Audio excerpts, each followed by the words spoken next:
Hi students, good morning. So today we are going to finish the remaining part of waves, synopsis, last moment revision. So obviously we will be concentrating on main formulae.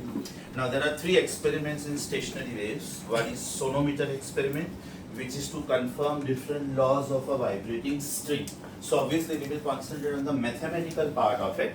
And in case if you want to know how this experiment was performed and how the things were checked, ऐसे ही free time में history जानना है तो if you want you can just watch that video in fast forward mode, playback speed 1.5. Don't waste much time on that. Second experiment is Meldy's experiment. Now as per them they say that Meldy's experiment is not there in the syllabus, but directly or indirectly it is connected to laws of vibrating string also and tuning fork also. In a vibrating string, transverse stationary waves are produced, whereas in case of tuning fork, longitudinal stationary waves are produced. Then if you think about the wind instruments like clarinet, like trumpet, like shehnai, like flute, again longitudinal stationary waves are formed. So somewhere they say that Meldy's experiment is not there in syllabus, but please don't take chance. We will talk about that because indirectly it is connected to string and tuning fork both. Now back to this analytical treatment of two SHMs, chapter oscillation. If x1 and x2 are displacements of two oscillating particles, a1 sin omega t plus alpha 1, a2 sin omega t plus alpha 2, you can see amplitudes are not same, frequencies are same, alphas are not same, that means epochs are not same, and we proved that combination of two SHMs is SHM. R is the resultant amplitude, alpha is the resultant epoch. Chapter number 2, wave motion. If two SHP waves, ये SHMs था, ये SHP है, इनका alpha same है, इनका alpha same है और zero है, इसलिए मैंने लिखा नहीं था, अभी लिख लेता हूँ. Now if you compare this with this, amplitudes were not same, amplitudes are same, frequencies were same, frequencies are not same, alphas were not same, alphas are same. So this is combination of two SHPs, the resultant is SHP. अब यहाँ पे हम लोगों ने R को बोला था R is to a cos of pi f1 minus f2 t, right? Where our focus was on this. Who is this? This is delta f, and this is called beat frequency. This is delta f, and this is called beat frequency. Over here, we get to hear alternate loud sound and soft sound, which are respectively known as waxings, wanings, waxings, wanings, waxings, wanings. Time difference between two consecutive waxings is called beat period, and time difference between two consecutive wanings also is called beat period. What is beat period? 1 upon beat frequency. What is beat period? It is the time interval between two consecutive waxings or two consecutive wanings. So can we say this concept is interference in time, because we talk about time over here. It is something like, when do I get to hear the first loud sound, when do I get to hear the first soft sound, when do I get to hear the second loud sound, and so on.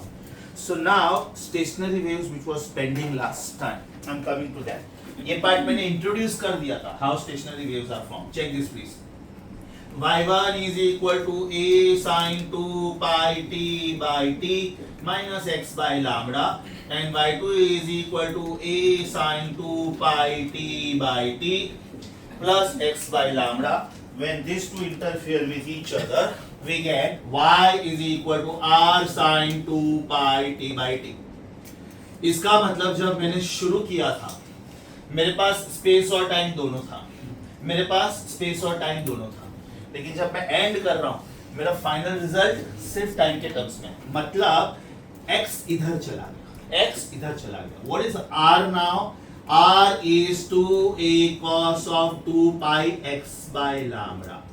इसका मतलब resultant amplitude, इसका मतलब resultant amplitude. Now this resultant amplitude may be of two types. If the resultant amplitude is plus minus 2a, then such points are called antinodes. Antinodes. And if r is 0, then these points are known as nodes. Right? Nodes means displacement is 0. resultant displacement is 0. And antinode means opposite of node, the resultant displacement is highest. Now here, our answer is in terms of x. That means this is interference in time, and therefore this is interference in space. Interference in space. Interference in space means where do I see the first antinode, where do I see the first node, and so on. Then you know that nodes and antinodes are formed alternately. Node is the point of zero amplitude, node is the point of zero amplitude, node is the point of zero amplitude, node is the point of zero amplitude. If this was amplitude ka range, that means if this is 0, if this is minus a, this is plus a, then this becomes the range 2a and minus 2a. इसका मतलब ये हुआ कि this point is of zero amplitude, this point is of highest amplitude, again 0, again highest, again 0, again highest, again 0, again highest, right? And therefore this is the pattern of a stationary wave. This is the pattern of a stationary wave. Node, antinode, node, antinode, node, antinode, node, such that distance between two consecutive antinodes is half the wavelength. Distance between two consecutive nodes also is half the wavelength. That means distance between the node and the immediate antinode is half of half the wavelength, that is lambda by 4. This portion which you see is called a loop. This portion which you see is called a loop. So what is length of a loop?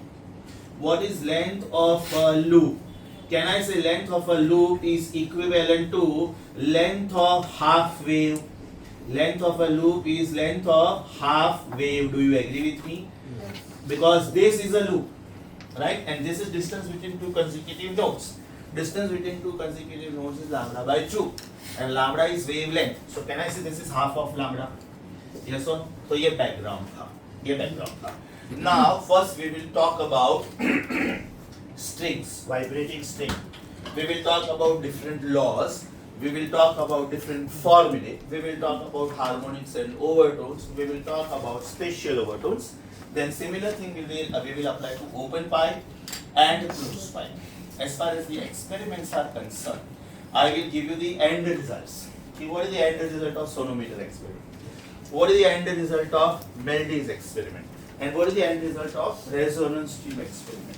In case you want to see what were these experiments about, just 15-20 minutes before, I have posted one video, right, where I have written all experiments only. So you can watch that video. उसके बाद में I will discuss one question exclusively on bits, loading and filing वाला sum. वो video मैं last time post करना भूल गया, 12 minute का वीडियो है, वो भी मैं पोस्ट कर दूंगा. एक ही सम सॉल्व किया मैंने उसमें, सिर्फ एक सम, but I have covered 10 different types. I will teach that sum on the board right now. Okay, so first we will talk about a vibrating string. First we will talk about a vibrating string. When you think about an instrument like guitar, sitar, violin, mandolin, etc., stringed instruments, then the types of the vibrations produced are transverse stationary. Transverse stationary. This is the basic most way of setting this string into vibration. If the length of the string is L, if the length of the string is L, let us call this as chota L. Okay, then this is a fixed point, this is a fixed point, right? And you have to pluck it from the middle. So when you pluck it from the middle, that means the dotted line indicates कि string पहले ऐसा था, अभी आपने इसको बिल्कुल centre से पुल किया, नीचे की तरफ या तो ऊपर की तरफ, and now you are going to release it. So when you release it, can I say the waves travel this way? They are called pulses, wave pulses. Okay, and over here, this is a denser medium, this is a denser medium. When a transverse wave is falling on a denser medium, there is a phase change of pi radian. Okay, and crest will be reflected as trough, and trough will be reflected as crest. When a longitudinal wave is falling on a denser boundary, there is a phase change of pi, but compression will reflect as compression only, and rarefaction will reflect as rarefaction. I hope you know this chart. Shall I write it on the board or you know this? Whenever a wave is falling on a rarer boundary, there is no phase change. And whenever a wave is falling on a denser boundary, there is a phase change of pi radian. Example, sound wave is traveling from air to glass. So when it enters glass, means it is falling on a denser boundary. When it travels from glass to air, that means the entry point is air. It is falling on a rarer boundary. So point number 1 to be remembered. When a wave is falling on a rarer boundary, there is no phase change. Phase difference is 0. And when it is falling on a denser boundary, there is a phase change of pi radian, 180 degree. Right? Now, transverse wave के लिए एक ही point याद रखने का खाली. When a crest is falling, right, it will be reflected as trough. Right? So when a transverse wave is falling on a denser boundary, crest reflects as trough, trough reflects as crest. खाली इतना part याद रखने का, क्योंकि अगर आपने इतना याद रख लिया, जो इधर होता है, longitudinal wave में सब कुछ उल्टा होता है. Are you getting this? Means if I remember only this much. कि the wave is falling on which boundary? The wave is falling on which boundary? Rarer की denser. Rarer की denser. So I will select denser first.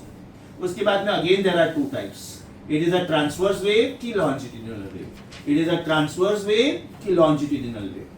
Right? The catch is here. खाली इतना याद रखने का. खाली इतना. If it is a transverse wave, crest is reflecting as trough and trough is reflecting as crest. जो इधर होता है इधर बिल्कुल उल्टा होता है. That means compression will reflect as compression, rarefaction will reflect as rarefaction. अभी जो इधर होता है इधर बिल्कुल उल्टा होता है. Because when a wave is falling on a rarer boundary, there is no phase change, and when a wave is falling on a denser boundary, there is a phase change by pi radian, that is 180 degree. Right? अभी इधर मैंने लिखा था crest is reflected as trough and trough is reflected as crest. So over here I should write crest is reflected as crest and trough is reflected as trough. Right? इधर जो लिखा है उसका उल्टा लिखने का. That means compression is reflected as rarefaction and rarefaction is reflected as compression. Is that clear? तो ये पूरा flow chart में अगर आप सिर्फ ये याद रखते हो, I think it is more than enough. Right? When a transverse wave is falling on a denser boundary, there is a phase change of 180 degree. Crest is reflecting as trough, trough is reflecting as crest. जो इधर होता है इधर उसका उल्टा होता है, और जो इधर होता है वो पूरा इधर उल्टा होता है. Is that very clear? Okay. Now back to string, vibrating string. So because this was trough and because this is denser boundary, this will reflect as crest, right? And a loop is formed. उसके बाद में क्या होगा? ये वापस ये side पे reflect होगा, फिर ये वापस ये साइड पे रिफ्लेक्ट होगा, फिर ये वापस ये साइड पे रिफ्लेक्ट होगा, फिर ये वापस ये साइड पे रिफ्लेक्ट होगा, and then the string will come to rest. So when you pluck the string of the guitar, and if you observe it very closely, there will be multiple loops formed, they will die out, and ultimately the string will come to rest. That means if you just pluck it for one time, still you get to hear that sound, which is sustained sound, kind of a reverberation kind of an effect, which I told you last time. So this is called NAN. इससे ज्यादा simple string के लिए कुछ नहीं हो सकता. इससे ज्यादा सिंपल. अभी आपको length of the string change नहीं करना है. आपको length of the string change नहीं करना है, वो वही है. आपको अपना पॉइंट ऑफ प्लकिंग चेंज करना है. That means if this was L/2, this was L/2 in the previous diagram, you plugged it at L/2. Now you put some support at L/2 and you plug it at L/4. इसका मतलब अभी आपको ये plucking ऐसा दिखेगा. The moment you release it, you remove the support also. So just something like this. I am holding the string very gently over here and I am plucking it at midpoint का midpoint.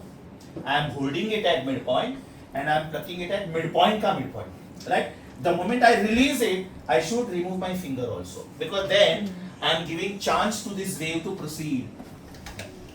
अभी ये इसको proceed नहीं करने देगा, because ये fixed boundary हो गया.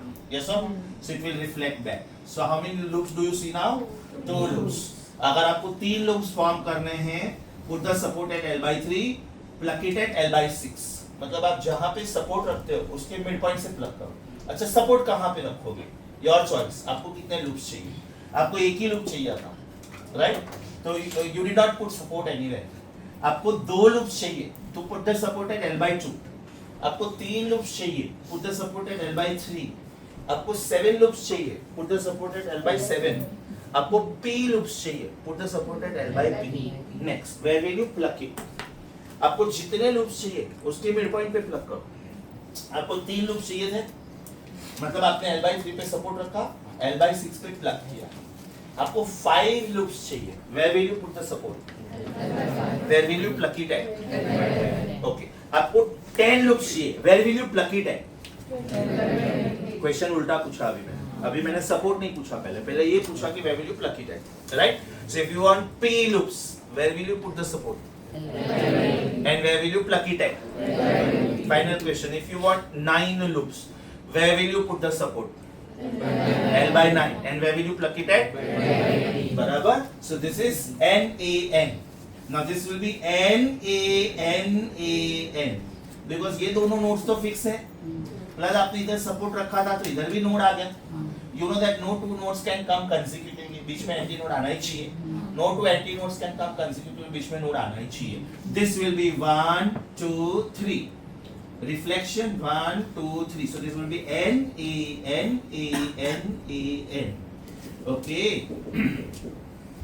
इससे ज्यादा सिंपल स्ट्रिंग के लिए कुछ नहीं हो सकता. ये जो मैं रिफ्लेक्टिंग पार्ट है वो मिटा देता हूँ. इससे ज्यादा सिंपल स्ट्रिंग के लिए कुछ नहीं हो सकता. So this is called fundamental mode, or otherwise it is called first harmonic. This is called second harmonic. Second harmonic is one additional apart from fundamental. ये इधर है plus एक additional है. So there is an alternative name given to this. This is called first overtone. This is third harmonic. This is second overtone. Fourth harmonic will be third overtone. Nth harmonic will be n minus 1 overtone. So what are the basic formulae which we get over here? In one go we are talking about string. What are the basic things which we get over here? First of all I'll talk about fundamental. क्योंकि इससे ज़्यादा simple string के लिए कुछ नहीं हो सकता. Now can I say fundamental frequency f is v by lambda? F is v by lambda. What is this? This is a node. This is a node. So what is distance between two nodes? Is it lambda by 2? इसका मतलब ये हुआ कि length of the string which was L is lambda by 2 and therefore lambda is equal to 2L. इसका मतलब this is V upon 2L. Because the type of the wave produced on a string is a transverse wave. In the previous chapter, that is sound waves, we studied velocity of a transverse wave is given by under root T by mu. And velocity of a longitudinal wave is given by under root of E by rho. बराबर. E is elastic constant, rho is the density of the medium, T is the tension in the string, and mu is the linear density of the wire, linear density of the string. So can I write lambda as 2L जो मैंने इधर लिखा, and can I write V now as root of T by mu? तो मेरा final most formula क्या आया? Under root T by mu upon 2L. इससे ज्यादा सिंपल स्ट्रिंग के लिए कुछ नहीं हो सकता है. So what is the fundamental frequency of a string? 1 upon 2L root of T by mu. Now from this you get 3 laws of a vibrating string. Law number 1, frequency is directly proportional to root of tension. Tension बढ़ेगा, frequency बढ़ेगा. Law number 2, frequency is inversely proportional to length of the wire. Frequency is inversely proportional to length of the wire. जब हम लोग flute play करते हैं, जब हम लोग guitar play करते हैं, right? So guitar में the basic idea is there are multiple strings. There are 6 strings to be more precise. और ये string का material same नहीं होता है. Plus there are reeds over here. There are brass reeds or some metallic reeds. Right? If it is acoustic guitar, then there is a cavity over here. And this portion is air inside. Right? Now over here, this portion is a fixed point, this portion is a fixed point. Are you making combinations of your fingers? So if you try less length, more frequency का note will be produced. And if you increase the length, अभी एक particular एक limit आ जाता है ना आपका. आप चाहो तो अपना एक finger इधर और एक finger इधर नहीं रख सकते हो. Reason? आपका बस spread इतना ही है. That means you have to move it. Right? Thereafter if you want to have different notes, pluck different strings. If you have a close look at the strings, one of them will be steel, other will be brass, other will be copper, other will be aluminium. Suppose steel is repeated. There are 2 strings of steel. उनका thickness same नहीं होगा. Because we are going to see in next formula that frequency is inversely proportional to thickness. Less the thickness, sharp the sound. I am going to prove it just in few moments. Third law is frequency is inversely proportional to root of mu. Right? Mu means linear density. and linear density का मतलब mass upon length. Now next one, same formula I am writing again. F is 1 upon 2L root of T by mu. Mu is mass upon length. So can I rewrite this as 1 upon 2L root of TL upon mass? Be careful please, sometimes in the books they use small m as linear density. तो जब उन्होंने small m as linear density बोला तो mass of the wire को m dash बोलने का, फिर वो दोनों सेम नहीं है. Linear density is mass upon length, और ये दोनों सेम सिर्फ तब हो सकते हैं जब आप length of the wire exactly 1 metre लेते हो, not otherwise. That means mu and m are not same. Linear density and density are not same. Can I write this as 1 upon 2L root of TL upon mass is density into volume, and can I write volume as area into length? Length गया, that means this is 1 upon 2L under root T upon rho. Can I say area of cross section of the wire is pi r square? So my final most formula is 1 upon 2L r root of T by pi rho. इसका मतलब frequency का ये भी formula है. ये दोनों फॉर्मूले same है माइंड यू, सेम. इसी को सॉल्व करके आपने ये लिखा है, नथिंग न्यू. तो इसमें भी दो लॉज है, जो रिपीट हो रहा है वो नहीं लिखने का. F is proportional to root T इधर आ गया तो इधर नहीं लिखने का. F is inversely proportional to length भी इधर आ गया तो इधर नहीं लिखने का. नया क्या है? F is inversely proportional to radius and F is inversely proportional to root of density. So there are totally 5 laws. Law of tension, law of length, law of linear density, law of radius and law of density. Law of linear density, law of density, law of length, law of radius. Out of 5 laws, 4 laws are inverse proportion. Only one law is direct proportion. Frequency is directly proportional to root. That is the only direct proportion. 2 are inversely proportional to root, and 2 are simply inversely proportional. Right? Now, female vocal cords are thin. Female vocal cords are thin, so the voice quality is sharp. Male vocal cords are thick. When you turn 11, 12, 13, after that the hormonal changes which are taking place in your body, that will make the larynx box little thick and vocal cords little thick, right? So it is because of that masculine and feminine voice can be easily distinguished after a particular age. जब एकदम छोटा बच्चा आपके साथ phone पे बात करेगा ना, तो आपको पता नहीं चलेगा कि ये फीमेल चाइल्ड है कि मेल चाइल्ड है. Reason, the vocal cords are in developing state. They are not yet developed. Are you getting this? Your windpipe is the example of closed pipe. And your vocal cords are the examples of vibrating state. That means this is the perfect example of open pipe, closed pipe also, and string also. Imagine there is a specialization on this.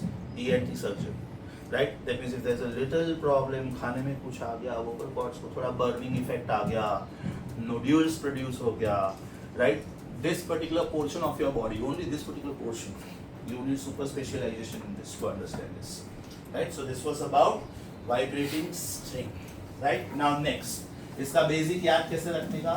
NAN, N-A-N, क्योंकि इससे ज़्यादा simple string के लिए कुछ नहीं हो सकता.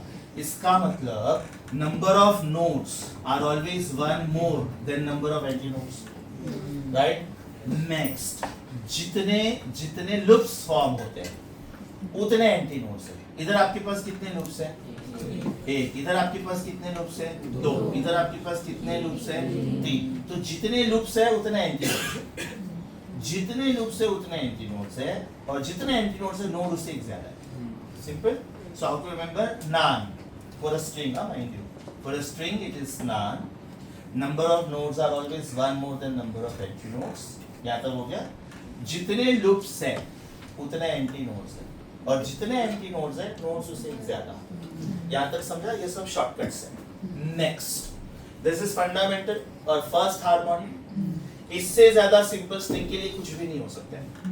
This is next higher, it is called second harmonic और first overtone. Because when we prove the mathematics of this, ये फ्रीक्वेंसी पहले वाले का एग्जैक्ट डबल आता है, ये फ्रीक्वेंसी पहले वाले का एग्जैक्ट ट्रिपल आता है. So what can you say about F7, 7F1? What can you say about FP, PF1, right? So what is P? Pth harmonic. What is it? Pth harmonic, 7th harmonic, 3rd harmonic, 2nd harmonic, right? So how to convert harmonic to overtone. And how to convert overtone to harmonic? Harmonic to overtone. Harmonic to overtone. ये कम है ना? Harmonic to overtone ये कम है. So harmonic to overtone मतलब -1. 7th harmonic is 6th overtone. 11th harmonic is 10th overtone. Overtone to harmonic उल्टा +1. हो -1. हो +1. हो -1. हो +1. यहाँ तक समझा? Can I say for a vibrating string all the harmonics are present? First के बाद सेकंड आया, सेकंड के बाद थर्ड आया, थर्ड के बाद फोर्थ आएगा, फोर्थ के बाद फिफ्थ आएगा. क्लोज पाइप में ऐसा नहीं है. क्लोज पाइप में फर्स्ट के बाद सीधा थर्ड आता है, थर्ड के बाद सीधा फिफ्थ आता है, फिफ्थ के बाद सीधा सेवेंथ आता है. So for close pipe we are going to see we say odd harmonics only are present, but here all harmonics are present. Have you understood the science of strings? याद क्या रखने का, ध्यान से सुनो. First is none. Next is number of antinodes means number of loops.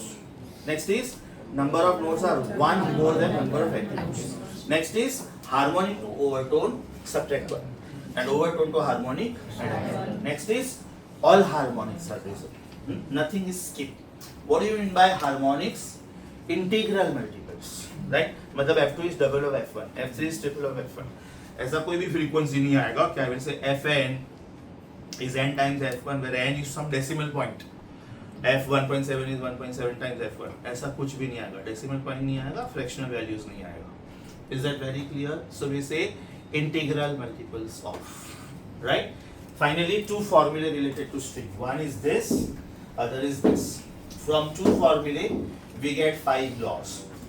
Law of tension, law of linear density, law of radius, law of density, and law of कौन सा रह गया? Length रह गया. Yes.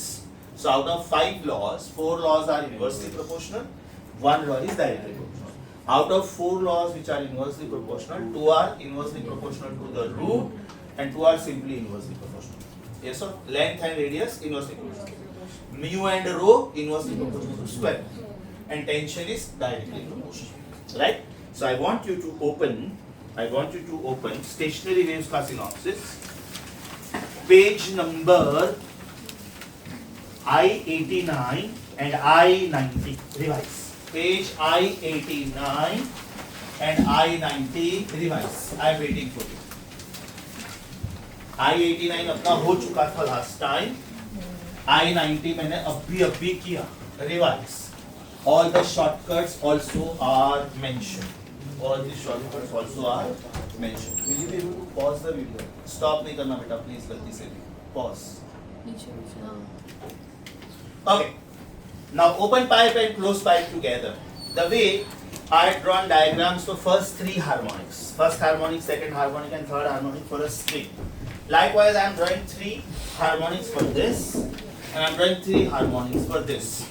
Now, if this is open pipe, and if this is closed pipe, what is the meaning of closed pipe? It is closed at one end. What is the meaning of closed pipe? It is closed at one end. That means, if this is vibrating air column, this is vibrating air column, this is open pipe. It is open at both the ends. And this is closed pipe, closed at any one end. Now at the closed end, या तो at the denser boundary, always a node is formed. Always a node is formed.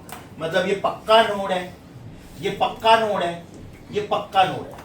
अगर ये node है तो ये पक्का anti node है, ये पक्का एंटी नोड है, ये पक्का एंटी नोड है. इधर दोनों एंड्स ओपन है, so this is anti node, this is anti node, anti node, anti node, anti node, anti node. Right? Now we will take first of this, and we will take first of this, which is called fundamental.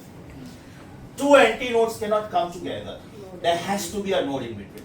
Right? So suppose ये मैंने diagram जब draw किया ना, I had taken some exact length. I was using scale. तो suppose ये 6 inches है. Suppose इसको आप exactly 2 पार्ट में split करो. Right? इसको आप exactly 4 पार्ट में split करो. 6 inches है ना, तो 1.5 each. Right? इसको आप exactly 6 पार्ट में split करो. That means 1 inch each. Correct? इसको आप split ही मत करो. Reason, node के बाद anti node आ रहा है. That means the condition is satisfied. अब इसको आप 3 पार्ट्स में split करो, और इसको आप 5 पार्ट्स में split करो. इसका मतलब ये हुआ कि सारे के सारे डायग्राम में मैंने लेंथ सेम रखा हुआ है. Length of the pipe is 6 inches. 3 3 1.5 1.5 1.5 1.5 1 1 1 1 1 1. This is complete 6 inches. 2 2 2 and this is 1.2 each. 1.25 are 6. मतलब मैं length of the pipe change ही नहीं कर रहा हूँ इधर. Length of the pipe change ही नहीं कर रहा हूँ. कैन आई से यहाँ पे पक्का नोड फॉर्म होगा. यहाँ पे पक्का नोड फॉर्म होगा. एंटी नोड के बाद नोड आना ही चाहिए. उसके बाद एंटी नोड आना ही चाहिए. उसके बाद नोड आना ही चाहिए. राइट मतलब ये सिंपलेस्ट है. इससे ज्यादा सिंपल कुछ नहीं हो सकता. जहां पे मैंने 1 मार्किंग किया ना, that is called fundamental frequency of open pipe. Open pipe के लिए इससे ज्यादा सिंपल कुछ नहीं हो सकता. और क्लोज पाइप के लिए इससे ज्यादा सिंपल कुछ नहीं हो सकता. उसके बाद में higher frequencies. Antinode node antinode antinode node antinode node antinode antinode node antinode node antinode node and so on. This is node anti node. Satisfied. This is node anti node node. This is node anti node node anti node node. Right? Can I say this will be giving me a loop? This will be giving me a loop. This will be giving me a loop. This will give me half loop. This will also give me half loop. This will give me half loop. This will give me half loop. This will give me half loop. This will give me half loop. This will give me a loop. Half loop. This will give me a loop and a half. This will give me 2 loops and a half. Right? हम लोगों ने बोला था कि length of the loop is lambda by 2. So what is the meaning of length of half loop? Is it lambda by 4? Yes or no? यहाँ पे आपको कितने हाफ लूप्स मिल रहे हैं? राइट तो मैं लिखूंगा 2 lambda by 4. Just to make it simple. मैं चाहता तो इसको लैम्डा बाय 2 लिख सकता था जानबूझ के. इधर आपको कितने हाफ लूप्स मिल रहे हैं? 4 लैम्डा बाय 4. मैं चाहता तो लैम्डा लिख सकता था. राइट मैंने जानबूझ के 4 लैम्डा बाय 4 लिखा because it will be very easy for you to remember. इधर 6 लैम्डा बाय 4, इधर 1 लैम्डा बाय 4, इधर 3 लैम्डा बाय 4, इधर 5 lambda by 4. So very easy. 1 lambda by 4, 2 lambda by 4, 3, 4, 5, 6. Yes or no? अभी length of the pipe तो आपने change नहीं किया है ना? Length of the pipe change नहीं किया है. इसका मतलब lambda different है. क्योंकि इधर length में सिर्फ आधा wave adjust हुआ. Same length में एक पूरा wave adjust हो गया. Same length में 1.5 wave adjust हुआ. That means wavelengths cannot be the same. So this is lambda 1, this is lambda 2, this is lambda 3. अब अगर आप ये दोनों आर्टिकल साथ साथ में डिस्कस कर रहे हो, which is my strong suggestion, साथ में डिस्कस करने का, तो फिर आप इसको lambda 1 मत बोलो, डैश बोल दो. इसको आप lambda 2 मत बोलो, डैश बोल दो. इसको आप lambda 3 मत बोलो, डैश बोल दो. Yes everyone? So what is lambda 1? What is lambda 1? Is it 4L upon 2? So can you say it is 2L upon 1? L is 2 lambda by 4 no? That means L is lambda by 2. So can I say lambda is 2L by 1? Because अगर मुझे frequency ढूंढना है तो मुझे frequency के लिए wavelength चाहिए. Because velocity is going to remain the same. When I play flute, the medium inside the flute is the same. That is air. खतरनाक बायोलॉजी का पढ़ाई किया अरे कल रात को. Solid सो रहे तुम लोग. 3-4 जन को तो मैं मार्किंग कर सकता हूँ. You are under recording. मैं वीडियो बताऊंगा कितने बजे सो रही थी. Be careful okay. मेरे ध्यान में सब कुछ निकाल दूंगा मैं क्लास के बाद. Better don't come. This is lambda which is 12 by 1. This is lambda 2 which is 2L. Right this is 4L by 1. Which is lambda is equal to L. Right this is lambda 3 which is 4L. This is 6 lambda 3 is equal to 4L. तो lambda 3 is equal to 2L by 3. तो इसको मैं ऐसे लिख सकता हूँ 2L by 1, 2L by 2, 2L by 3. तो likewise इधर मैं क्या लिखूंगा? lambda 1 dash is 4L by 1, 4L by 2 नहीं आएगा अभी. 2 नहीं आएगा सीधा 4L by 3 आएगा. Right this will B 4L by 5. इसको भी आप ध्यान से देखोगे ना तो इसको आप 4L by 2 लिख सकते हो. इसको आप 4L by 4 लिख सकते हो. इसको आप 4L by 6 लिख सकते हो. That means you have made the numerator common. तो इधर आएगा 1, 2, 3, 4, 5, 6. I don't want that. I don't want that. तो उधर मैंने लिखा lambda is 12/1, the basic. इधर मैंने लिखा lambda is 4l/1. So what is frequency 1? Is it v upon lambda 1? And what is frequency 1 here? Is it v upon lambda 1 dash? So what is frequency 1 here? It is v by 2l. Right? इससे ज़्यादा simple open pipe के लिए कुछ नहीं हो सकता है. So this is called fundamental frequency of open pipe. और इससे ज़्यादा simple क्लोज पाइप के लिए कुछ नहीं हो सकता है. F1 dash is v upon 4l1. Right, इससे ज्यादा सिंपल क्लोज पाइप के लिए कुछ नहीं हो सकता है. सो दिस इज कॉल्ड FC. अभी ये डेरिवेशन मुझे लिखने की जरूरत नहीं है. I am sure you know this. What is F2 in relation with F1? 2F1. What is F3? 3F1. बराबर. सो F1 के बाद F2 आया which is double of 2F1. F3 आया which is triple of 2 F. So what is the generalized formula? FP is P times F1. Right, इसको आप क्या बोलोगे? Pth harmonic, या तो फिर P minus 1 over 2, because this is second harmonic, first overtone, third harmonic, second overtone. तो string and open pipe same mathematics follow करता है. String and open pipe same mathematics follow करता है. What do I mean by same mathematics follow करता है? Can I say all harmonics are present here? Can I say string में it was none, over here it is ana? Yes or no? इसका मतलब यहाँ पे एक anti node एक node से ज्यादा है. Yes or no? Harmonic two overtone देखो सेम मैथमेटिक्स फॉलो कर रहा है. Harmonic two overtone minus, overtone two harmonic. समझा? तो ये सब शॉर्टकट्स है. All harmonics are present. This is आना. Number of anti nodes are one more than number of nodes. मतलब यहाँ पे वो लोग डिफरेंट है. और कहाँ पे डिफरेंट है? स्ट्रिंग में transverse waves are produced. Right, whereas pipes में, whether it is open pipe or closed pipe, longitudinal waves are produced. Both are stationary in nature. String में transverse stationary और इधर longitudinal stationary. Harmonic को overtone, overtone को harmonic समझा? लेकिन यहाँ पे philosophy थोड़ा अलग है. अच्छा, what can you say about lambda here in general? Can I say lambda is 2l upon p? Check करते हैं. Lambda 1 is 2l upon 1. Lambda 2 is 2l upon 2. Lambda 3 will be 12 upon 3. Lambda 7 will be 12 upon 7. Lambda 12 will be 12 upon 12. Lambda p will be 12 upon. तो वो लोग ऐसा specific कभी-कभी नहीं पूछते. Generalised formula. This is the generalised formula. अभी इधर try करते हैं. इधर में डायरेक्ट बिल्कुल चलेगा. फर्स्ट के बाद सेकंड हार्मोनिक आएगा ही नहीं, क्योंकि 1 के बाद 2 आया ही नहीं. देखो सीधा 3 आया. सो कैन वी से F2 dash is 3F1 dash?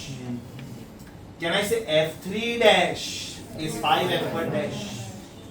So what can you say about FP dash? F2 dash double करके -1, 2 2s are 4 -1 मतलब 3 आया. F3 dash डबल करके -1, 3 2s are 6 -1. What will be F4 dash? Double करके -1, 7. What will be F7 dash? What will be F20 dash? Right, 39. Double करके -2. So what will be FP dash? 2p -1 times F1 dash. What is this? Fundamental frequency of closed pipe. What is this? Fundamental frequency of open pipe. What is this? Frequency of pth harmonic. Frequency of pth harmonic. अब यहाँ पे alert रहना है. Harmonic to overtone what? And overtone to harmonic what? इसमें ओह easy है. ओह easy है. इसमें पहले ओ करने का. Everybody here. What is this? First harmonic. Right? या तो fundamental frequency. What is this? Third harmonic. Second नहीं बोलने का. ये मैंने next frequency लिखा है, लेकिन ये second harmonic नहीं है. Second skip हुआ है. Right? This is fifth harmonic. Fourth आया ही नहीं. अच्छा, very very important now. इधर हम लोग थर्ड हार्मोनिक को सेकंड ओवरटोन बोलते हैं, लेकिन इधर थर्ड हार्मोनिक को फर्स्ट ओवरटोन बोलते हैं. मतलब जो इनिशिएट नाम आया वो देना पड़ेगा. यू मे थिंक कि सर इधर आपने थर्ड हार्मोनिक को सेकंड ओवरटोन बोला था, क्योंकि सेकंड हार्मोनिक को फर्स्ट ओवरटोन बोला था. अभी तो सेकंड हार्मोनिक आया ही नहीं. Then that legacy goes to the next one. Right? So what is this? Fundamental. उसके बाद का higher frequency is first time additional, so first overtone that is third harmonic, fifth overtone can I say second, fifth harmonic second overtone. अब इसमें ओह ज्यादा easy है, इधर क्या था ओ, इधर ओ क्या था एड वन, इधर क्या है डबल करके ऐड वन, पहले डबल करो फिर ऐड करो, राइट। चलो ट्राई करते हैं। This is second overtone, sorry, इसको डबल करो प्लस वन, इसको डबल करो प्लस वन, आ गया, समझा। What will be seventh overtone, 15th harmonic, very good. What will be 12th overtone, very good.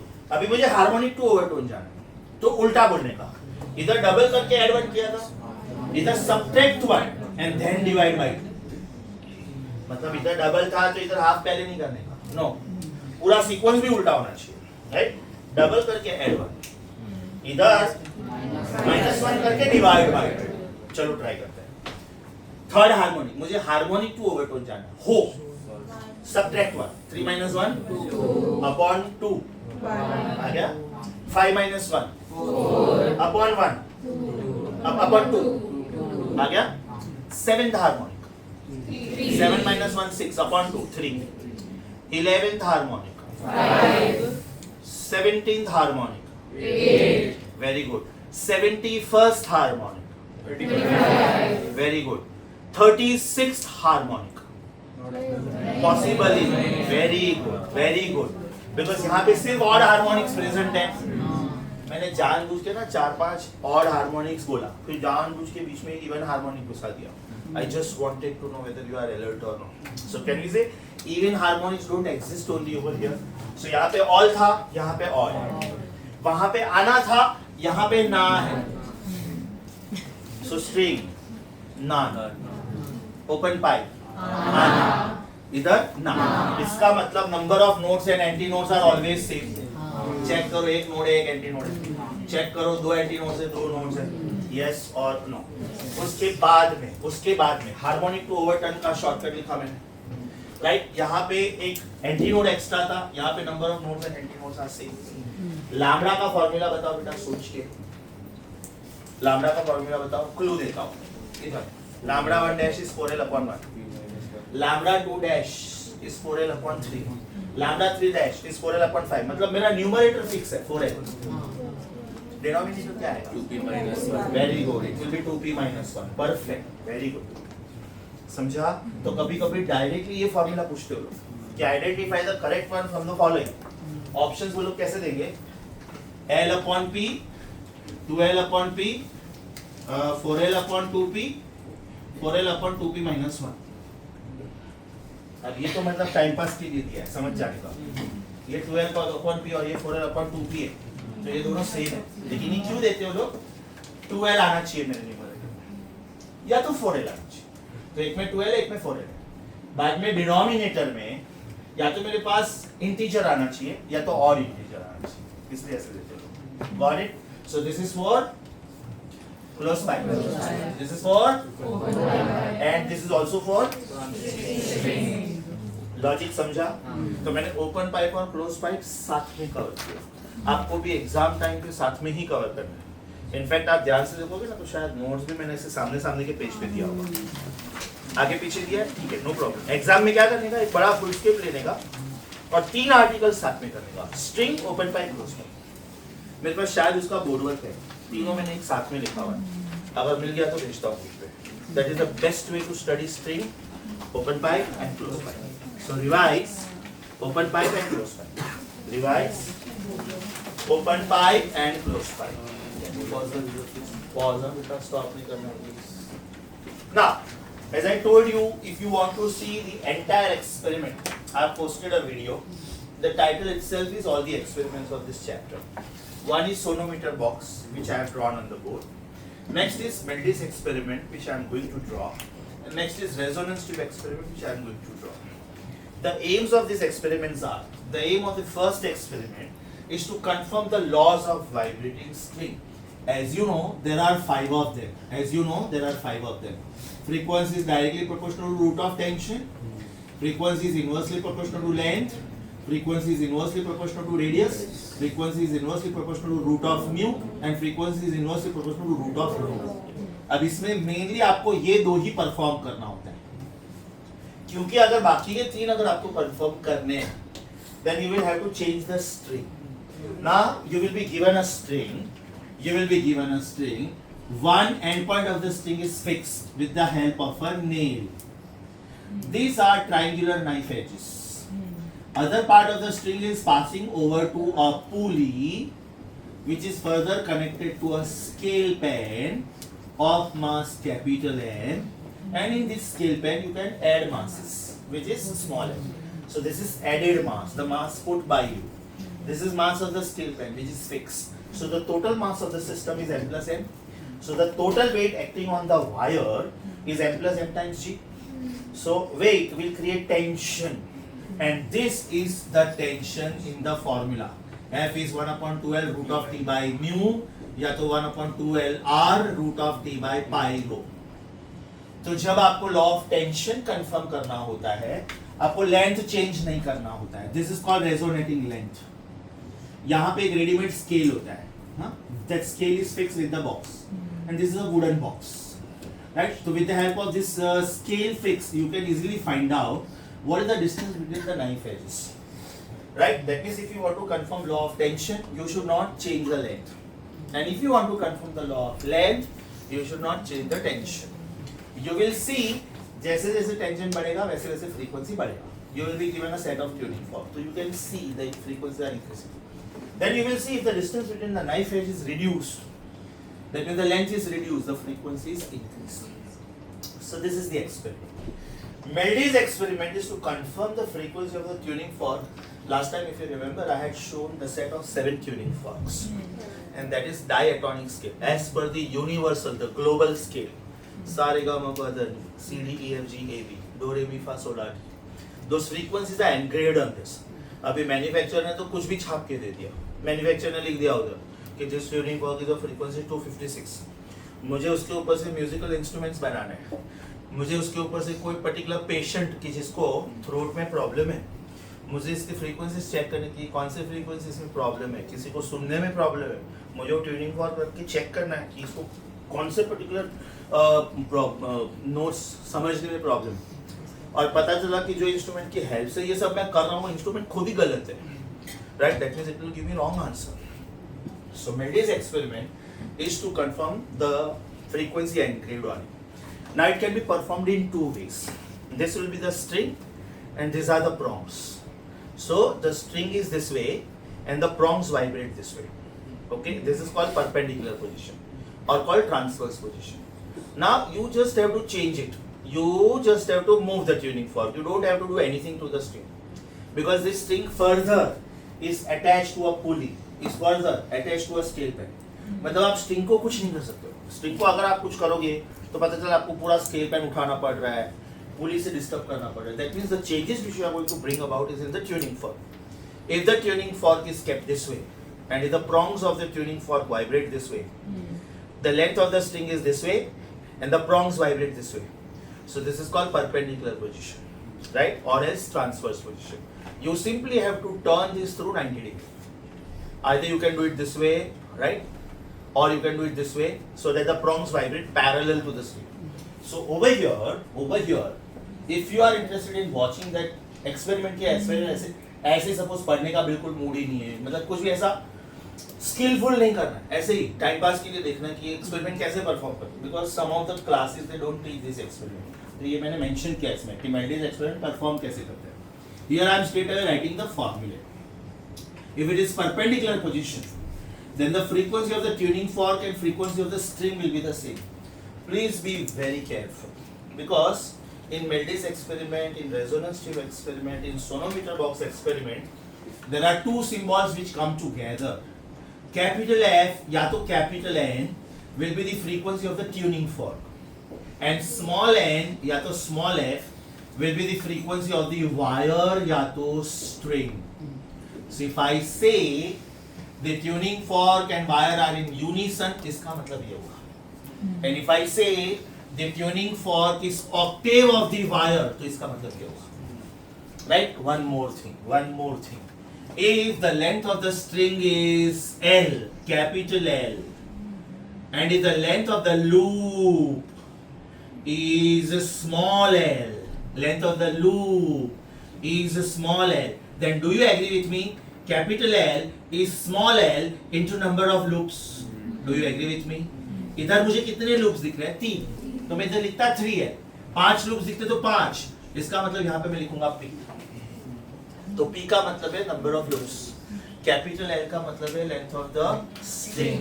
Small l का मतलब है length of the capital L का मतलब length of the string. Small l का मतलब length of the loop. अब जब मैं सिर्फ स्ट्रिंग के बारे में बात कर रहा था, ये पंगा नहीं था उधर, इसलिए हम लोगों ने स्मॉल l बोला था. लेकिन यहाँ पे दोनों आ रहे हैं ना. That's why you have to be alert. Capital L is the length of entire thing, and small is the length of part of it. Yes, everyone. इसका मतलब length of the loop is length of the string upon number of loops. Right? ये मैं क्यों लिख रहा हूँ? Because when you perform this experiment in perpendicular position, they are found to be in unison. Who? The tuning fork and the wire. But if you perform the same experiment in parallel position, mind you, आप experiment का कोई भी component change नहीं कर रहे हो. ना आप wire change कर रहे हो, ना आप tuning fork change कर रहे हो. आप सिर्फ performance का style change कर रहे हो. You are just changing the style of performing the experiment. Then in parallel position, F is found to be double F. मतलब यहाँ पे tuning fork का frequency है P upon 2L root of T by mu. देखो prove करता हूँ. It is 1 upon 2L ना. Now what is छोटा L? बड़ा L upon बड़ा P ना. बड़ा L upon बड़ा P, तो P ऊपर गया. समझा? यहाँ पे frequency of the tuning fork will be P upon L root of T by mu. Because 2 cut हो जाएगा. मतलब सोचो, आप वायर चेंज नहीं कर रहे हो, आप ट्यूनिंग फॉर्क भी चेंज नहीं कर रहे हो, आप सिर्फ परफॉर्मेंस का स्टाइल चेंज कर रहे हो. This is how the prongs are vibrating. Now this is how the prongs are vibrating. करना कुछ नहीं है, एक्सपेरिमेंट ऑन है. आपको चारों एक्सपेरिमेंट में सिर्फ ये करना है. That's all. बाकी कुछ डिस्टर्ब नहीं करना है. यस और no? So this is one difference. This is second difference. The third difference is, अगर मैं इसको P1 बोलता हूँ और इसको मैं P2 बोलता हूँ, तो बेटा ट्यूनिंग फॉर्क तो मैंने चेंज नहीं किया है. ट्यूनिंग फॉर्क का फ्रीक्वेंसी कब चेंज कर सकते हो आप? जब या तो आप उसको फाइल करते हो या तो आप उसको लोड करते हो. यहाँ पे आपने इसको फाइल भी नहीं किया है, आपने इसको लोड भी नहीं किया. That means your left hand sides are same. If left hand sides are same, can I say right hand sides must be same. इसका मतलब P1 upon 2 should be P2. And if P1 upon 2 is P2, means I get the formula P1 is double of P2. इसका मतलब number of loops in perpendicular position is double the number of loops in parallel position. Formula number 3. And formula number 4, finally. अगर ये मैं वापिस कोई भी एक style में ये एक्सपेरिमेंट परफॉर्म करता हूँ, क्योंकि मैं ये स्टाइल से परफॉर्म करूँ कि ये स्टाइल से परफॉर्म करूँ, मेरा टारगेट ये है. मेरा टारगेट ये है कि जो ट्यूनिंग फॉर्क के ऊपर फ्रीक्वेंसी एनग्रेव हुआ है वो सही है कि गलत है. तो मुझे ढूंढना तो कैपिटल F ही है. Yes sir? So if I perform any one part, then will I get F is equal to P upon 2L root of T by mu. So do you agree with me? F square is P square upon 4L square T by mu. Right? अभी चालू experiment में number of loops change नहीं हो सकता है, क्योंकि आप या तो सिर्फ ये परफॉर्म करो या तो सिर्फ ये. दोनों परफॉर्म करते हो तो बोल सकते हो कि number of loops in perpendicular double the number of loops in parallel. Otherwise नहीं. मतलब P चेंज नहीं हो सकता है, L चेंज नहीं हो सकता है, राइट? म्यू चेंज नहीं हो सकता है, F चेंज नहीं हो सकता. चारों के चारों कांस्टेंट है. अब मान लो मुझे नंबर ऑफ लूप्स चेंज करने हैं, तो मैं टेंशन चेंज करूं, because that is what I can do. चालू एक्सपेरिमेंट में मैं लोड बढ़ा सकता हूं या तो लोड कम कर सकता हूं. So here I get a formula. Time pass square is constant, the product TP square is constant. इसका मतलब T1 P1 square will always match with T2 P2 square. Now what is T1? M plus M1 times G times P1 square. है ना? Tension is M plus M times G. Right? This is M plus M2 times G times P2 square. अब मैंने capital M का symbol same क्यों रखा? क्योंकि मैं scale pen तो सेम रखा हूँ ना, वेइंग मशीन तो सेम है मेरा. Weighing machine same. एक बार मैं खड़ा रहता हूँ, मैं उतर गया, ये खड़ा रहता है, ये उतर गया, ये खड़ा रहता है. That means people are changing, not the weighing machine. That means the slotted weights are changing. Can I say G cancel? इसका मतलब m plus m1 times p1 square is m plus m2 times p2 square. कभी कभी mass of the scale pan एकदम कम होता है. अब जैसे mass of the scale pan is 10 gram, weight put by me inside is 80 gram, weight put by me inside is 100 gram. So sometimes they don't give mass of the scale pen. If they don't give mass of the scale pen, don't write. Right? If m is much lesser than m1, या तो if m is much lesser than m2, can I say simply m1 p1 square is m2 p2 square? Yes or no? So three formulae. t1 p1 square is t2 p2 square. m1 p1 square is m2 p2 square, and if the mass of the scale pen cannot be ignored, then m plus m1 times p1 square is m plus m2 times p2 square. अब ये 3-4 साल पहले NTA के syllabus में आया था कि मेल्डिस experiment syllabus में नहीं है. मेरा कंसर्न ये होता है कि आप इसमें स्ट्रिंग यूज करते हो इसमें भी, राइट? अभी उन्होंने बोला कि नहीं, हमने तो मेल्डिस एक्सपेरिमेंट में कुछ पूछा ही नहीं, हमने तो स्ट्रिंग का क्वेश्चन मॉडिफाई करके पूछा है. तो now you can not catch them and you can not take chance. तो ये पार्ट आपके सिनॉप्सिस में नहीं है. ये मैं आपको एक सेपरेट पेज दे देता हूँ. I just give you the print out before you go. Correct? So you will not be able to read this part. Right? Now last is resonance tube experiment.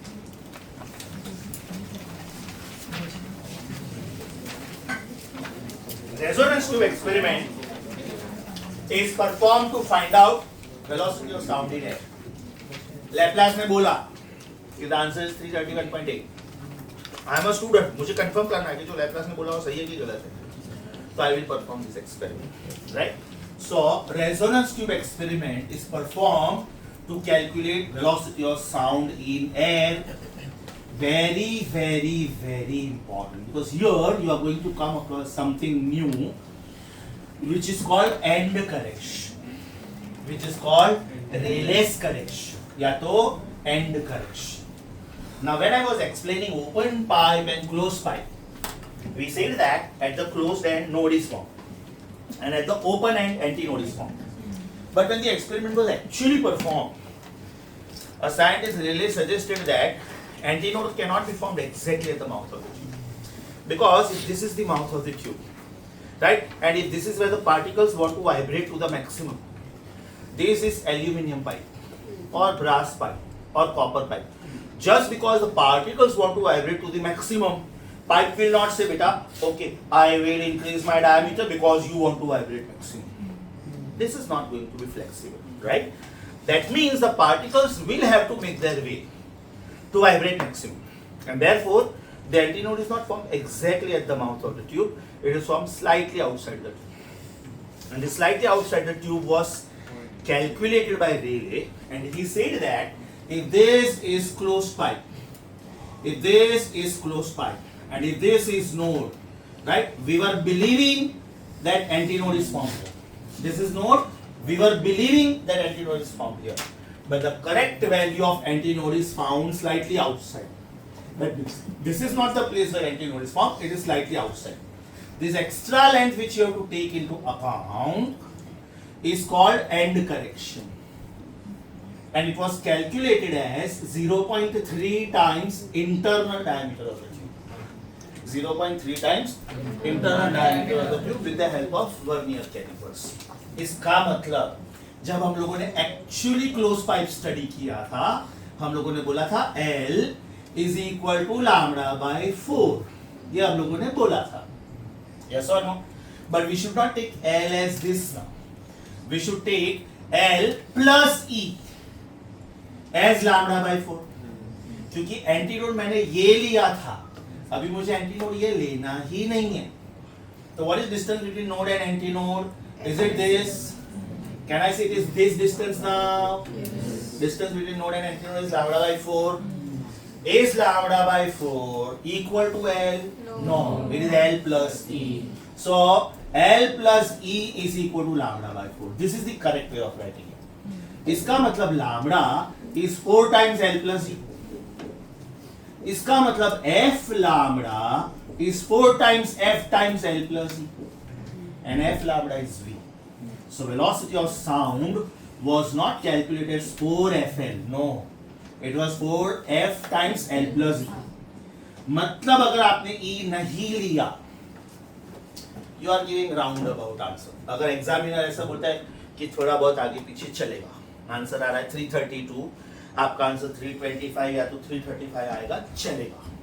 अब एग्जामिनर चलेगा कब बोलेगा? जब उनके पास vernier calipers नहीं है। क्योंकि अगर मेरे पास वर्नियर कैलिपर्स ही नहीं है आपको देने को, तो मैं कैसे बोलूँ कि मुझे परफेक्ट आंसर दो? मैं बोलता हूँ मुझे परफेक्ट आंसर दो, आप लोग भी मुझे बोलोगे सर वर्नियर कैलिपर्स दो, मैं बोलूंगा नहीं है, तो आप लोग भी सर करेक्ट आंसर नहीं देंगे। Reason you are not giving me perfect tools. Yes or no? So if you don't use E, you are giving approximate answer. And if you give E, that means you are giving correct answer. So what is this called? End correction. What is the meaning of end correction? It is that extra length which is to be taken just outside the open end of the tube.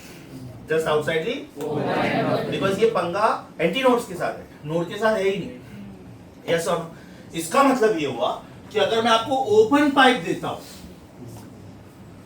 तो फिर आपको and correction दोनों side पे apply करना चाहिए, और उसका भी फॉर्मूला क्या आएगा?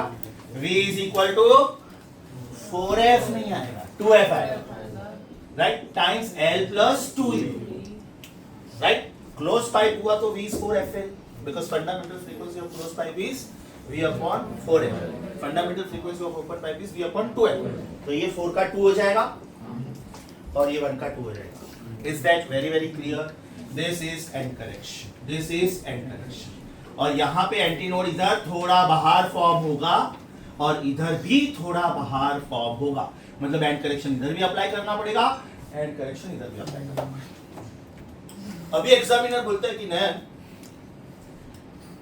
मेरे पास वर्नियर कैलिपर्स तो नहीं है, I can not give you vernier, but still I want you to find out end correction without vernier callipers.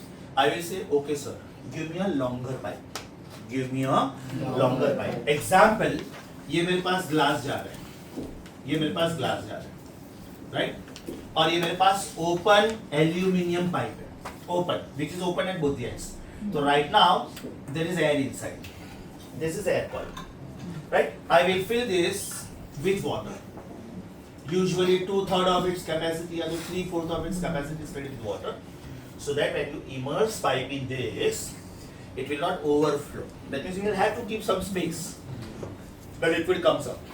अभी सोचो, ये पाइप आपने ऐसे रखा, बराबर ना?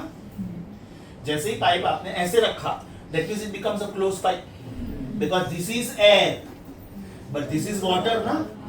And I don't want to calculate velocity of sound in water. I want to calculate velocity of sound in air.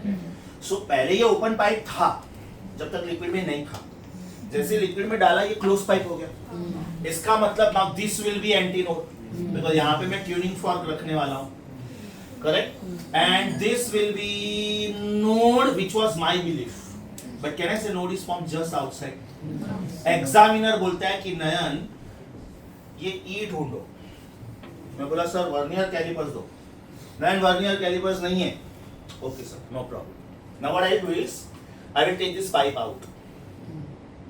तो can I say length of air column बढ़ेगा and length of liquid column कम होगा, length of air column बढ़ेगा, length of liquid column कम होगा। So now if I can do that, then I will try this experiment. मेरे पास pipe length same है, एकदम same है, right, मैं pipe length को change नहीं कर सकता, लेकिन मैं लेंथ ऑफ एयर कॉलम को चेंज कर सकता हूँ, बिल्कुल चेंज कर सकता हूँ। Most portion of pipe is in water, some portion in air. This is called resonating length.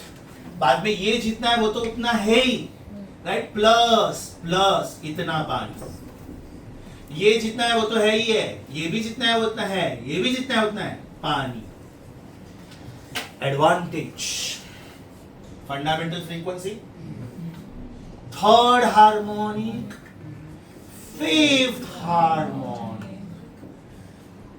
अब अगर पाइप शॉर्ट होता तो मुझे सिर्फ ये मिलता, क्योंकि जब ये मैं करने जाऊंगा पूरा पाइप ही पानी के बाहर आ गया। अभी मुझे कैसे मालूम कि मुझे कितना लॉन्ग पाइप चाहिए? Simple, if I know F is V by 4L, can I say L is V by 4F? और ये F क्या है? Frequency of the tuning fork. Tuning fork के ऊपर लिखा हुआ है माइंड यू मेल्डीज एक्सपेरिमेंट में मेरा एम था कि फ्रीक्वेंसी ऑफ ट्यूनिंग फॉर्क जो दिया है वो एक्चुअली में है कि नहीं। ये एक्सपेरिमेंट में मेरा aim frequency of tuning fork है ही नहीं, वो तो मुझे मालूम ही है। इस बार मेरा एम है वेलोसिटी ऑफ साउंड, मतलब एफ मुझे पता है, राइट। अभी मैं मेरी चॉइस का फ्रीक्वेंसी सिलेक्ट करूंगा, मेरे पास 7 ट्यूनिंग फॉर्क है, मैं मेरी चॉइस का फ्रीक्वेंसी सिलेक्ट करूंगा। मान लो मैंने 320 हर्ट्ज वाला फ्रीक्वेंसी सिलेक्ट किया, राइट। इसको मैं अप्रोक्सीमेटली 320 ले लेता हूं, तो दिस इज 320 इज मतलब fundamental length should be 1/4 of a metre, मतलब मुझे फर्स्ट रेजोनेटिंग लेंथ 25 सेंटीमीटर मिलने वाला है। एंड माइंड यू इसमें मैंने ई नहीं लिया है, एग्जामिनर बोलता है नया ई ढूंढो, ओके सर ढूंढूंगा, पहले मुझे पाइप तो लेने दो सफिशिएंटली लॉन्ग। अब अगर ये 25 सेंटीमीटर है तो मेरा नेक्स्ट लेंथ 75 सेंटीमीटर होना चाहिए, मेरा नेक्स्ट लेंथ 125 सेंटीमीटर होना चाहिए, मेरा नेक्स्ट लेंथ 175 सेंटीमीटर होना चाहिए। मतलब कितना लॉन्ग पाइप है, accordingly I be able to perform this experiment, right. For example if I perform this, मेरा फॉर्मूला आएगा lambda is equal to 4L plus E, right? This is lambda 1. What will be lambda 2? Can I say next resonating length? Yes or no? या तो मैं ऐसे लिख सकता हूं, सोचो L1 plus E is equal to lambda by 4, 25 plus E, है ना। एंड करेक्शन थोड़ा बाहर की तरफ है ना, एंड करेक्शन बाहर की तरफ है, एंड करेक्शन बाहर की तरफ है, right. So what is this black part?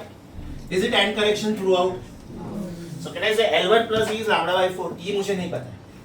Can I say L2 plus E will be 3 lambda by 4? L3 plus E will be 5 lambda by 4? L4 plus E will be 7 lambda by 4?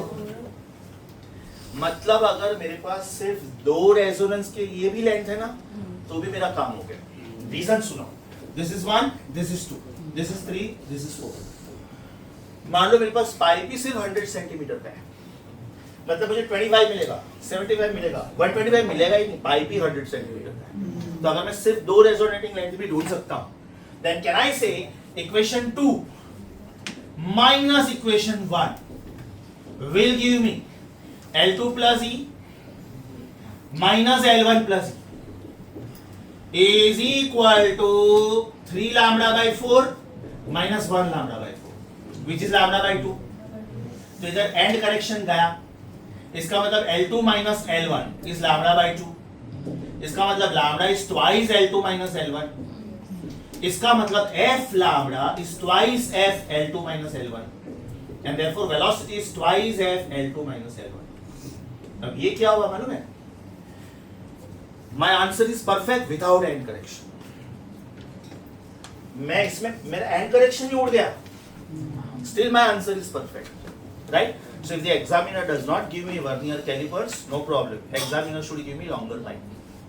अब ये हो गया formula without end correction, ये हो गया formula with end correction। examiner ने बोला है नयन end correction ढूंढो, vernier calipers नहीं। तो इधर मैंने माइनस लिया था ना, इक्वेशन 2 माइनस इक्वेशन 1, उसके बदले अभी बोलो substitute 1 in 2, substitute 1 in 2, see what you get। your equation 2 is L2 plus E is 3 lambda by 4, yes or no, and L1 plus E is lambda by 4, इसका मतलब ये मैं इधर डाल सकता हूँ इधर, तो what will I get? L2 plus E is 3 times L1 plus E, L2 plus E is 3 times L1 plus 3 times E, so 2 times E is L2 minus 3 L1, and therefore E is L2 minus 3 L1 upon 2। मेरे formula में diameter आया ही नहीं, diameter आता तो मुझे vernier callipers की जरूरत पड़ती, मेरे फॉर्मूला में क्या आया? लेंथ आया, लेंथ। सो कैन आई से 75 राइट माइनस दिस, अब ये exact 75 minus 25 होगा ही नहीं ना, because this is 75 plus E, this 3 times 25 plus E, yes or no? So what is this? Velocity of sound with end correction। With end correction, that means examiner gives you vernier calipers। Examiner says, Nayan, I want exact answer, but I don't have vernier calipers। No problem, sir. Give me a longer pipe, I will still give you exact answer because my formula is independent of you. मुझे and correction ही नहीं चाहिए, मतलब मुझे vernier callipers भी नहीं चाहिए। अभी examiner बोलता है कि नहीं वर्नियर कैलिपर्स नहीं दे रहा हूँ, लेकिन मुझे एंड करेक्शन ढूंढ के दो। No problem sir, give me longer time. So this is end correction without vernier calipers, this is end correction with vernier calipers, this is formula with vernier calipers, this is formula without vernier calipers. Logic समझा? Either you can find out end correction using vernier calipers, or you can find out end correction without vernier calipers, but then the pipe should be longer. Yes everyone? उधर मैंने दो ही resonating length दिया है, right? अब ये लोग question कैसे पूछते मालूम है कि the frequency of the fork was 320 and velocity of sound was 320, right? The pipe given to you is 2 meter long. How many resonating lengths are possible? Pipe given to you is 2 meter long. बराबर? आपने ये calculate किया, answer आया 25 centimetre. 25 3s possible है, 25 5s possible है, 25 7s possible है, 25 9s possible है क्या? 25 9s is 220। मैंने आपको पाइप दिया 200 centimetre. Yes or no? Question changed. If I give you 1.5 meter long pipe, how many resonating lengths are possible? 1.5 मतलब 150 centimetre. ये पॉसिबल, ये पॉसिबल, ये पॉसिबल, ये नॉट पॉसिबल। पाइप पानी के बाहर आ गया। Yes sir, because you wanted 1.75 metre inside the glass flask, inside water, लेकिन ये पूरा पाइप ही बाहर आ गया। यस और no? I am giving you 1 metre long pipe, how many resonating lengths are possible? 2। I am giving you half metre long pipe. इसका मतलब now if the examiner insists कि I am giving you half meter long pipe, you calculate end correction and I am not giving you vernier calipers, I will reverse the question for examiner. Sir मेरे से नहीं होगा, आप कर लो। Because either you give me vernier calipers or you give me a longer pipe. You are not giving both, so sir you try all the best. Got my point? Sure. Please revise page number I-93. Revise. अभी बेटा एकदम ऊपर देखो मैंने क्या लिखा है, reverse sonometer from theory notes. Obviously आप नीट दे रहे हो ना डायरेक्ट, तो आपको तो ये थियरी नोट्स पढ़ना नहीं, तो वो दोनों पॉइंट्स के बाजू में लिख लो, 13th और 14th के बाजू में। If you wish watch the video posted on 12th of November। आज क्या 12th 11? हाँ, तो खाली देख लेना अगर देखना है, ठीक है? In case you want. ये मैं क्यों इंसिस्ट कर रहा हूँ मालूम है? 4-5 साल पहले उन्होंने बोला था मेल्डिस एक्सपेरिमेंट नहीं है, but to be very honest as a teacher I don't want to take chance. There is no harm studying for half an hour extra. नहीं आया अच्छी बात, आ गया तो पता चला पूरी दुनिया को नहीं आता है, अपने को आता है क्योंकि हमने पढ़ा था वो। Yes sir, revise 13, 14 and 15।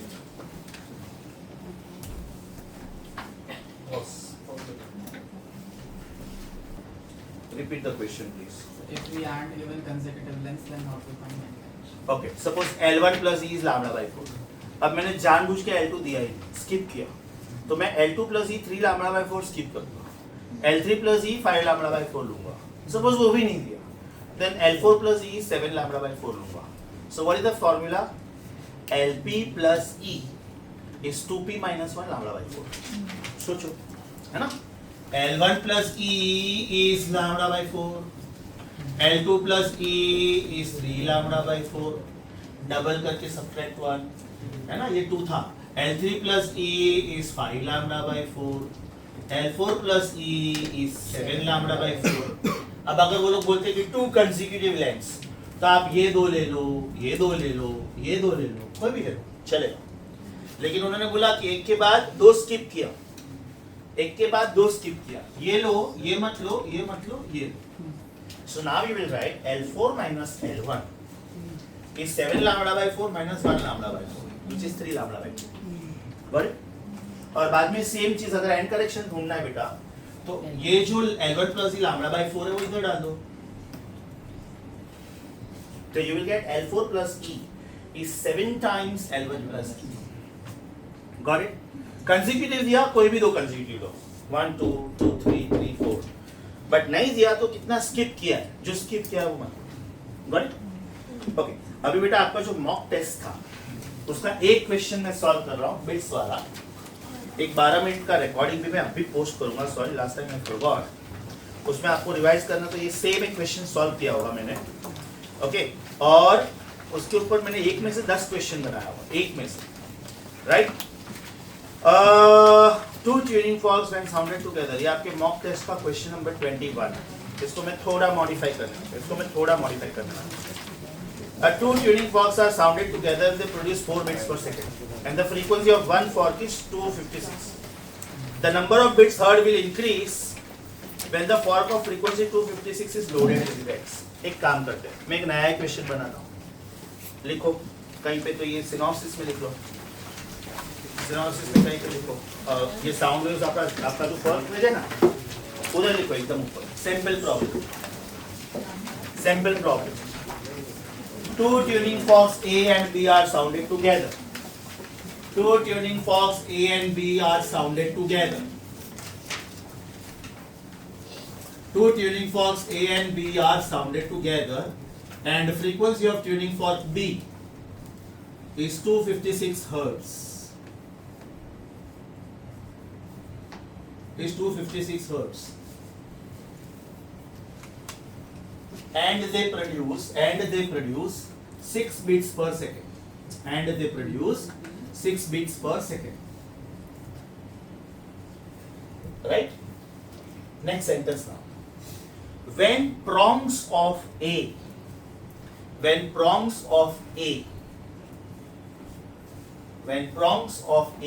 are filed a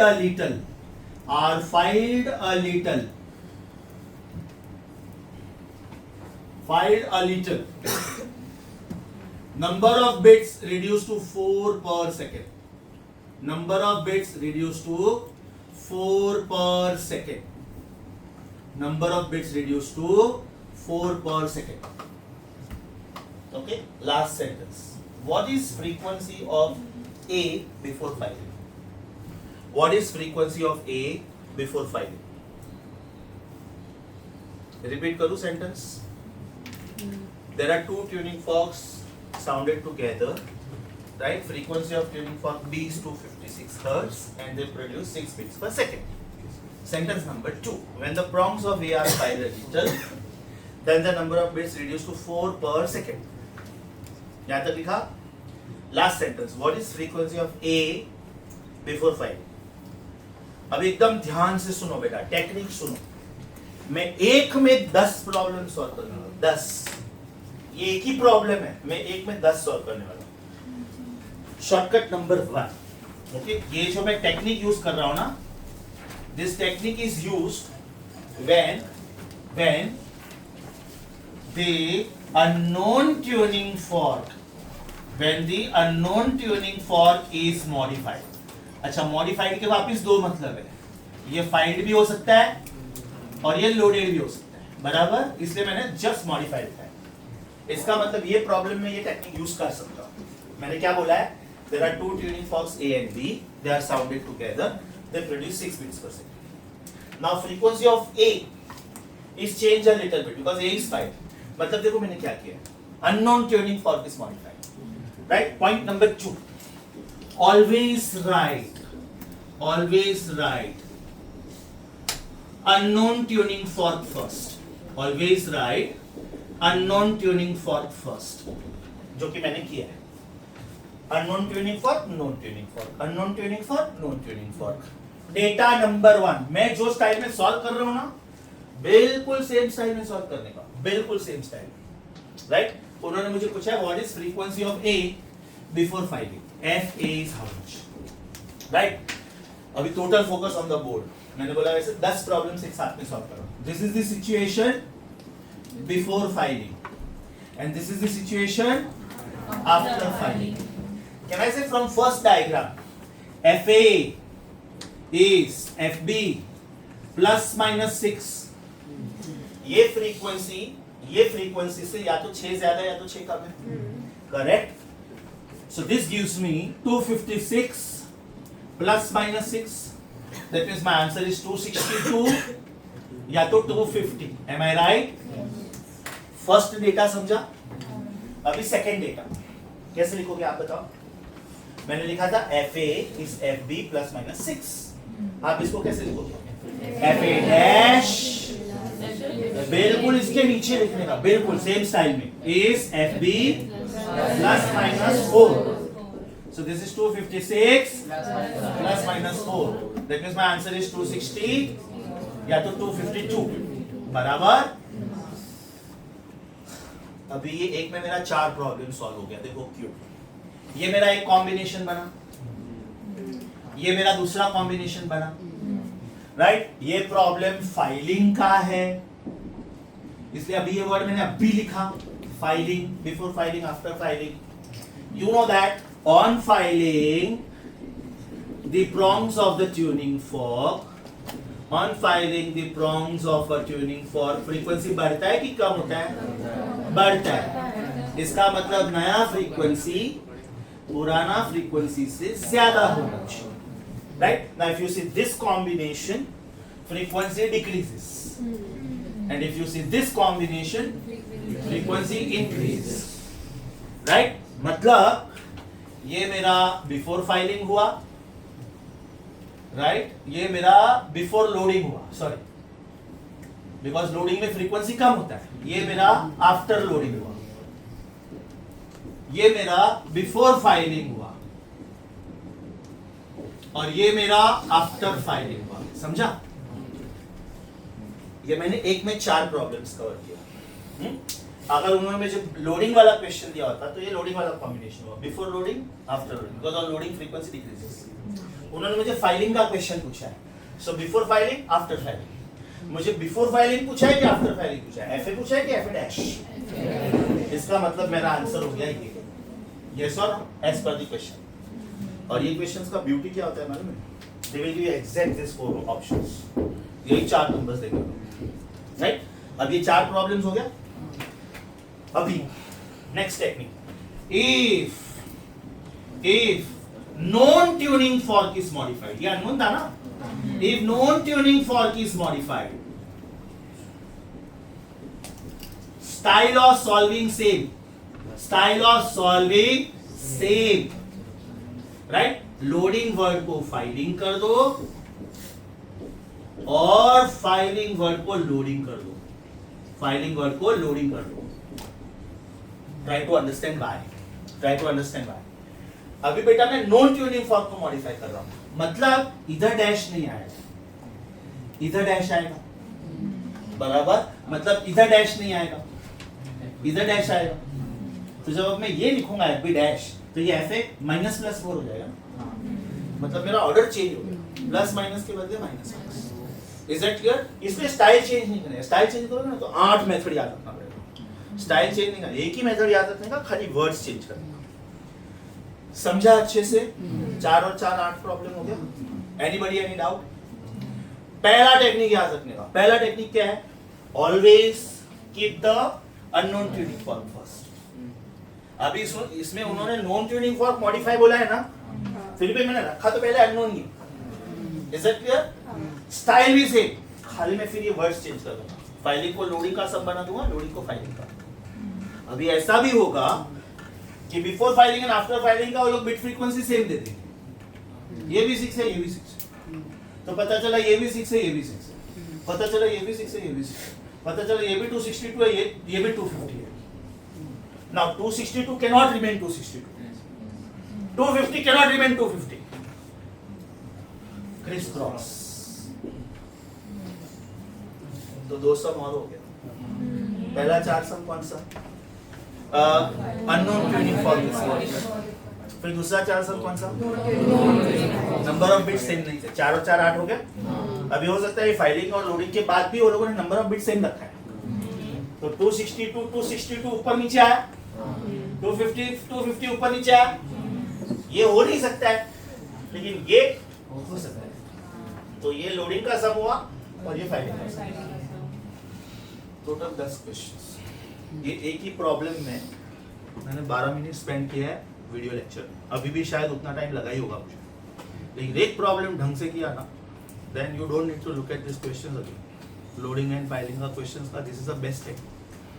books में ये टेक्निक बहुत बोरिंग वे में देते हैं, क्योंकि मैं डायग्राम मेथड देता हूँ. बुक में वो लोग पैराग्राफ में कर देते हैं, तो sometimes you are confused. Got it? Right? So with this entire synopsis is over. Now Friday when my lecture is announced, you already have 2 papers with you. उसमें बेटा डॉपलर इफेक्ट के कौन से समझे आपको समझ में आ जाएगा. और as if you want I can send the numbers कि डोंट सॉल्व दिस क्वेश्चंस. बराबर. एक तीसरा पेपर देता हूँ अभी, वो भी मस्त है. All 3 papers will be comprising of about 60, 45 and 45, 150 MCQs, which is according to me enough practice. So Friday let us keep thorough doubt solving on this. अभी जो मैं पेपर दे रहा हूँ ना, उसके एंड में भी की है. फिर एक पेपर मैंने दिया था, उसके एंड में की थी. जिसके एंड में की नहीं थी, शायद मैंने सिर्फ की भेजी थी. That is you can cross check, right? Check करो आपका की मैच हो रहा है कि नहीं हो रहा है. नहीं हो रहा है, that means those are your doubts. Okay? So Friday I'll be keeping the doubt solving. Understood the lecture of the day, right? Stop.